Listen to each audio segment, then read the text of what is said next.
Hello everybody, and welcome back to Steven's Fight Show. So, Amanda Serrano just went to war on Saturday against Erika Cruz in an undisputed title fight, and it was absolutely amazing to watch. Both women went toe-to-toe several times in this fight, and eventually there was only one woman standing, and it was Amanda Serrano. She became the first Puerto Rican Undisputed Champion, and she did it in exciting fashion. There's a good amount of things to talk about in this fight. However, before we speak more about this fight, I want to take a second to say I'm extremely grateful that I got to see this fight live. These women spent weeks leading up to this fight training, working hard, dieting, cutting weight, and sacrificing. And in return, they both had amazing performances and continue to increase value in women's boxing. It shouldn't even be called women's boxing at this point. For the last year, we've had some great fights with women in boxing. Quite frankly, if I'm being honest, they're more exciting than men right now. Like, I'm just going to be straight up.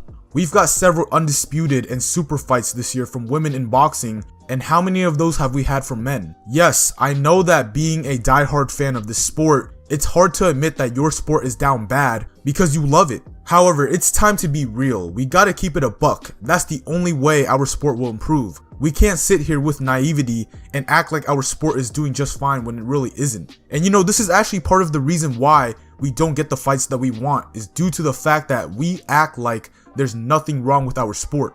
Like, women in boxing is clearly more exciting than men right now. As I'm sitting here right now, at the time of this recording, Tank vs Ryan is in jeopardy of falling through right now. And apparently the reason for that is because both networks and promotions can't come to an agreement about a rematch clause. And you know what's funny? On Twitter about a few weeks ago, there was this influencer or creator that created a video talking about why boxing sucks. There were so many people on Twitter that tried to dismiss boxing being in a decline state by saying, oh, we have fights like A, B, and C lined up and confirmed by ESPN. People who say boxing sucks clearly don't know anything about boxing. When I saw so many responses just like that, I was just there like, yep, this is part of the reason why. The gullibility in boxing fans are too high. Like, y'all are still believing these reports about negotiations being close to being met, or this fight is almost a done deal. At this point, you can only believe it when they're both in the ring. And this ties into what I said earlier. People are trying to do whatever they can to cover up the fact that this sport is not delivering on their expectations and acting like there are no issues. And on top of that, they want to take their anger out and criticize influencer boxing when things like this are going on in their sport and they're not even addressing it. Like, you know, this sport is down bad when the boxing world is blaming each other by saying, shame on you boxing, this is your fault, after every crossover boxing event.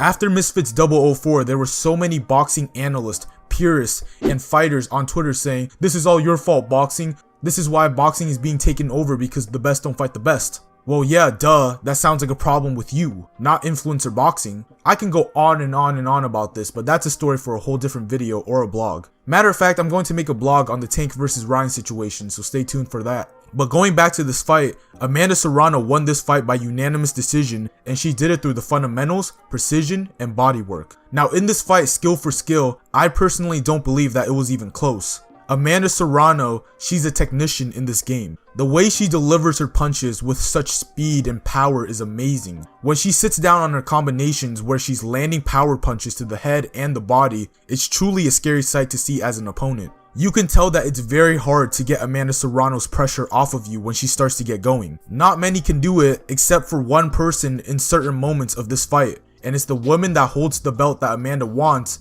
and it's Erika Cruz.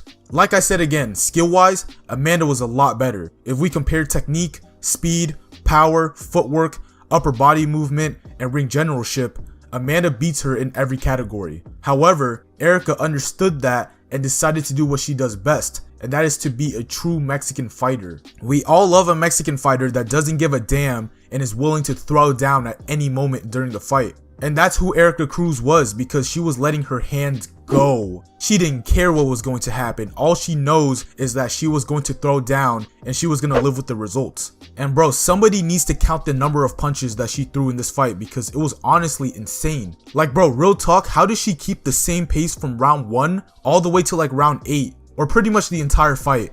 Early on in the fight, Cruz was having a lot of success landing her looping hooks over the top. She came out like a machine, starting fast, and she would roll under punches and land shots over the top.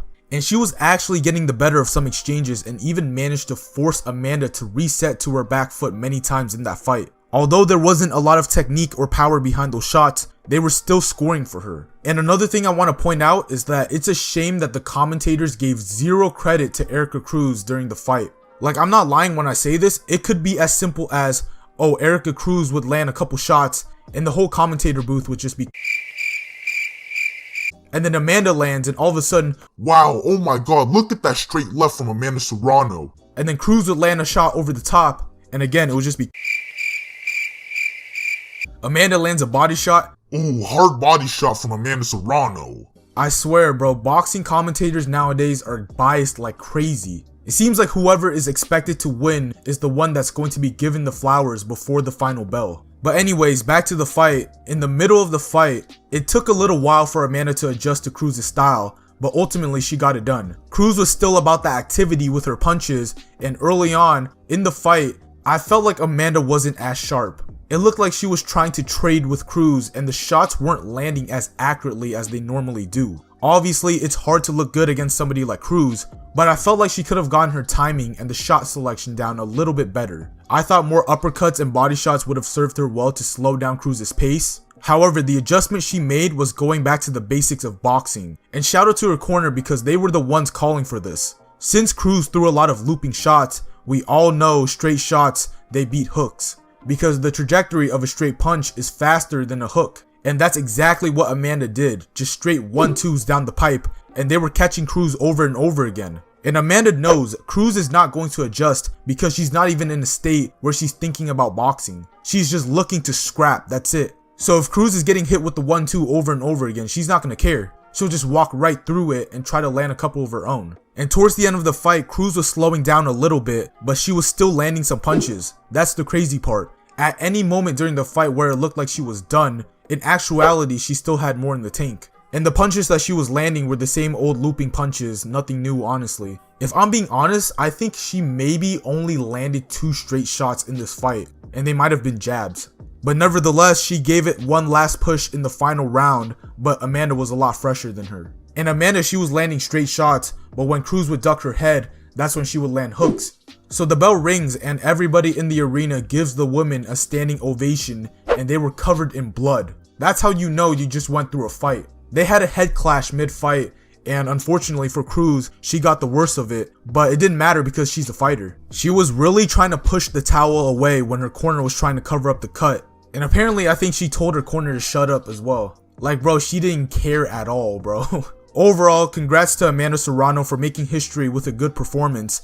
I must say that I don't like that she was getting tagged the number of times that she did. If you have that much of a skill advantage, you shouldn't get hit so many times with those punches from Cruz. I wasn't very pleased with the way that she was too content with being on the center line. Like I get it, it's the way that she fights because not too many people can stand in front of her, but it's something that she can do a lot better on. More head movement where she's rolling under shots would be lovely, but there wasn't a lot of that in this fight. It's almost like she could be a stagnant fighter at times, but I guess it doesn't matter when you're an undisputed champion. Erika Cruz had a warrior-like performance and she should be proud of herself because she could walk away from that fight knowing she gave absolutely everything she had in her body, mind, and soul to win that fight. After the final bell, she was gassed, she had nothing, and she had to take a minute to catch her breath on the stool. That's how you should be after every fight. You don't want to wake up the next morning knowing that there was still more you could have done. I don't know if you guys know this, but an interesting fact that I just found out was that she's related to Pitbull Cruz. Like you guys know Isaac Pitbull Cruz?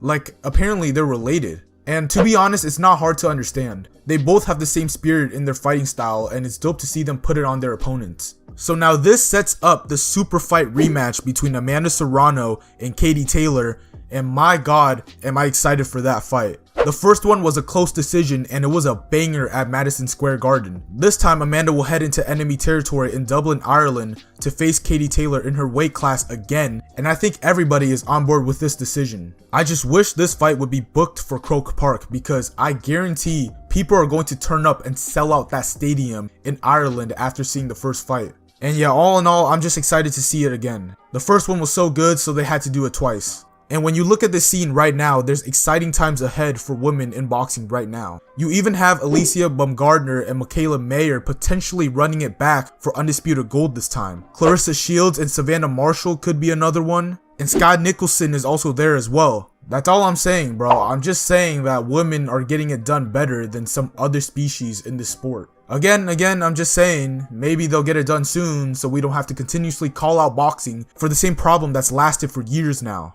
And that is it, guys. Thank you guys so much for listening to what I have to say. And let me know, did you enjoy that fight between Amanda Serrano and Erika Cruz? Who do you think will win in this super fight rematch between Amanda Serrano and Katie Taylor? What fights do you want to see from women in boxing? Drop a comment and let me know in the comment section down below. Now, if you guys enjoy content that is related to combat sports, please drop a like on this video and subscribe to my YouTube channel down below. That would be greatly appreciated. Make sure to follow me on my Twitter, and please take a few minutes out of your day to check out my fight blog. I post blogs on a weekly basis every Wednesday, and if you enjoy fight content just like this, then you definitely do not want to miss out on that either. So click the link down in the description of this video to follow my fight blog and stay connected. And other than that, it's been Steven, signing out. Peace!